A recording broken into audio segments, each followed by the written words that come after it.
सबको जय मसीह की, परमेश्वर के नाम की महिमा हो। आज हम देखेंगे दोष बलि की विधि, और ये हमें देखने को मिलता है ले व्यवस्था उसका 5वां अध्याय की 14 से लेकर 19वीं आयत तक।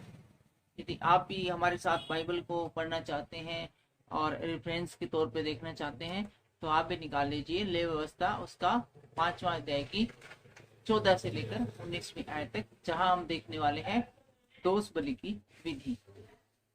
फिर यहोवा ने मूसा से कहा, यदि कोई यहोवा की पवित्र की वस्तुओं के विषय में भूल से विश्वासघात करे और पापी ठहरे तो यह यहोवा के पास एक निर्दोष मेढ़ा दोष बलि के लिए ले आए। तो यहाँ पर बताया गया भूल से कोई विश्वासघात करे, अर्थात जिन पवित्र वस्तुओं को छूने के लिए मना किया है उन वस्तुओं को यदि छू जाए, फॉर एग्जाम्पल देख रहे हैं तो ये एक अनजाने में हुआ विश्वासघात है, तो उसके लिए भी परमेश्वर ने है क्षमा याचना के लिए है वो दोष बलि की विधि यहाँ पर बताई है।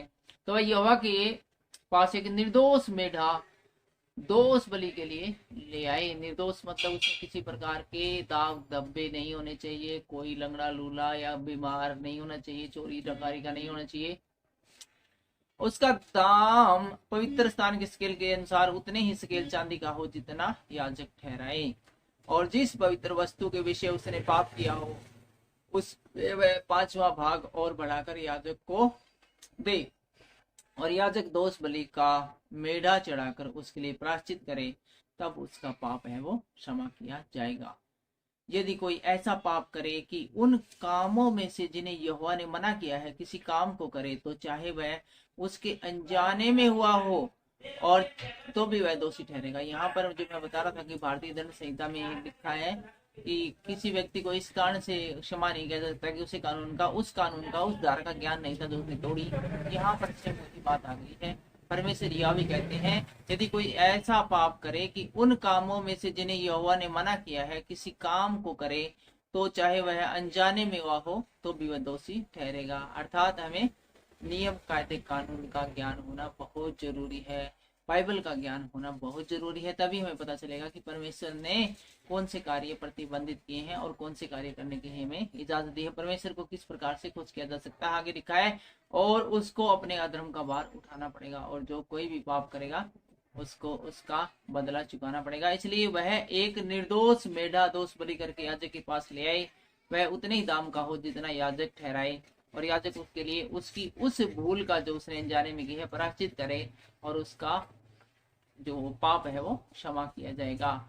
यह दोष बलि ठहरे क्योंकि वह मनुष्य निसंदेह यहोवा के सम्मुख दोषी ठहरेगा।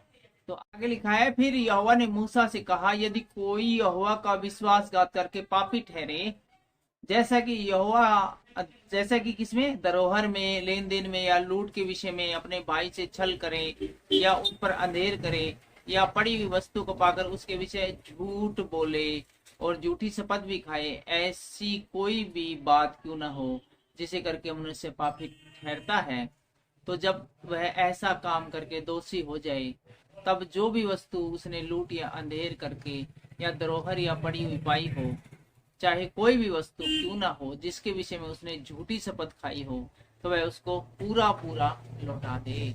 यानी अर्थात जो भी धोखाधड़ी करके या लूट पाट से या गलत तरीके से किसी ने यदि कुछ किसी का चुराया है, लिया दिया है, तो जैसे ही उसको समझ आए अक्ल आए वो उसको पूरा वापस लौटा दे, और 5वां भाग भी बढ़ा कर दे, और 25% उसको एक्स्ट्रा लौटा दे। जिस दिन यह मालूम हो कि वह दोषी है उसी दिन वह उस वस्तु को उसके स्वामी ने लौटा दे। और जब लोग बताएंगे भाई तूने कहीं घोटाला करा है या उसको खुद को तो उसके अंतरात्मा जाग जाए, उसी दिन उसकी वस्तु को वापस लौटा दे 25% बढ़ा के। और वह यहोवा के सम्मुख अपना दोष बलि भी ले आए, अर्थात एक निर्दोष मेढ़ा दोष बलि के लिए याजक के पास ले आए, वह उतने ही दाम का हो जितना याजक ठहराए।